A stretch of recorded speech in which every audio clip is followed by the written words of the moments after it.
Hi everybody, welcome to another career tutorial. I'm cripeman, and what we're going to do this time through is we're going to write with the particle emitter.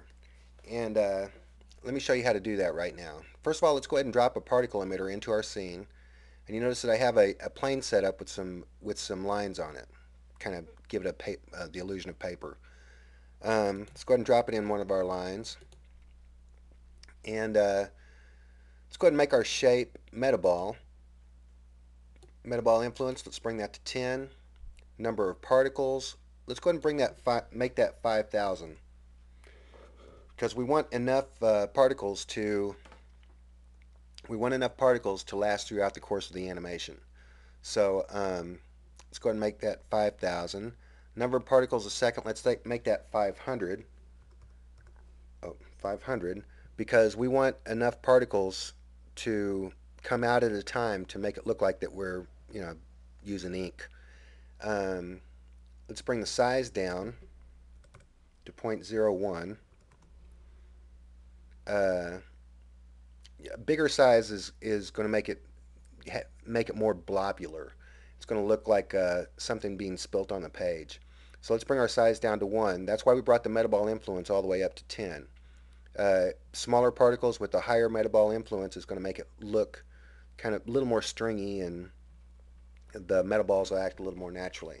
Mass is fine. Velocity, let's go ahead and bring that down to 0.01 because, oh, what? 0.01. There we go. Because we don't want the particles to spew out of the particle emitter. We want them to just kind of show up and then stay in place. And that's one of the reasons we want the lifetime to be well, we want our particle life to be longer. We want it to last throughout the course of the animation because we want the particle to stay there during the course of the animation. Velocity 0.01. Let's do 0.50. And that should be good. Friction's cool. Objects, friction on collisions, that's very cool. Bounce factor, it's not even going to be noticeable. All right, now let's go ahead and get our particle emitter into place, and let's write with our particle emitter. Let's go to our motion, and our motion method is going to be motion path. Quality's fine, and let's go ahead and write with this. Let's go ahead and make high. Now, before I said that you had to click on your object first. You don't have to do that. Let's go ahead and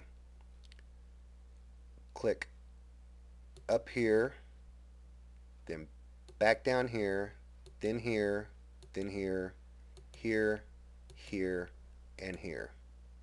Now that doesn't look like anything, but what we're going to do is we're going to manipulate some of these points a little bit. First of all, let's smooth out our points. Drag them here. Drag them here. Drag this back here. Do one of these numbers here. Yeah. Like that. Yeah. You know what? If you mess up, click on this pointer right here, and you can manipulate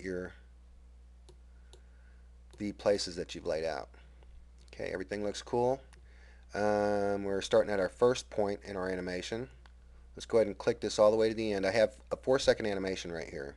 Let's go ahead and click that to the end, and make our motion distance along path is going to be all the way to the end, at the end animation. And you notice that now this will go. Let's see if we can do a quick draft render. And let's see if we can.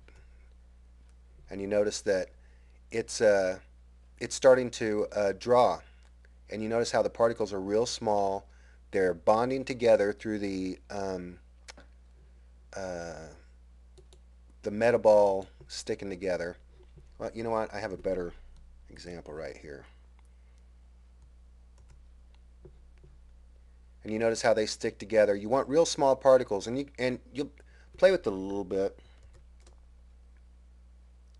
Play with it a little bit, and you'll get it to. You can make it to where it's not so blotchy, but you do want small particles if you want it to show up as ink, and yeah, that's how you do that. So anyway, that's how you write with your particle emitter. That's it for this time. I'm cripeman, and I'll talk to you again later.